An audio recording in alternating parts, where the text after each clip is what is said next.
रुग्णांचे प्राण वाचविण्यासाठी रक्तदान महत्त्वाचे आहे, परंतु रुग्णांना रक्त चढविण्यापूर्वी रक्त सुरक्षित आहे का याची चाचणी केली जाते। मित्रांनो, अमरावती जिल्ह्यातील शासकीय रक्तपेढीमध्ये 6 महिन्यांमध्ये 4409 जणांनी रक्तदान केले।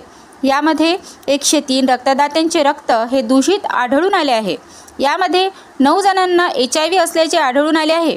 या सर्व दूषित रक्ताची वेळीच विल्हेवाट लावून ते नष्ट देखील करण्यात आल्याची माहिती रुग्णालय प्रशासनाने दिली आहे।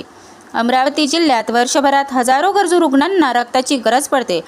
यामध्ये अपघातग्रस्त, गर्भवती महिला, सिकल सेल, बॅलेसेमिया तसेच इतरही अनेक गरजू रुग्णांना रक्त आवश्यक असते।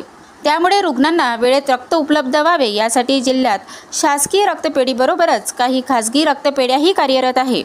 इरविन रुग्णालयातील रक्तपेढी ही अमरावती जिल्ह्यातील एकमेव शासकीय रक्तपेढी आहे। या रक्तपेढीमधून जिल्ह्यातील सर्वच शासकीय रुग्णालयांमध्ये रक्तपुरवठा केला जातो। त्यामुळे या ठिकाणी रक्तदान केल्यानंतर ते रक्त सुरक्षित आहे का याची चाचणी केली जाते का आणि त्यानंतर सुरक्षित रक्त संबंधित रुग्णांना चढवले जाते का असे प्रश्न उपस्थित होत आहे।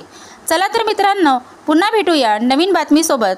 तोपर्यंत मी प्रीती साहू आपली रजा घेते। पाहत रहा अमरावती सिटी न्यूज।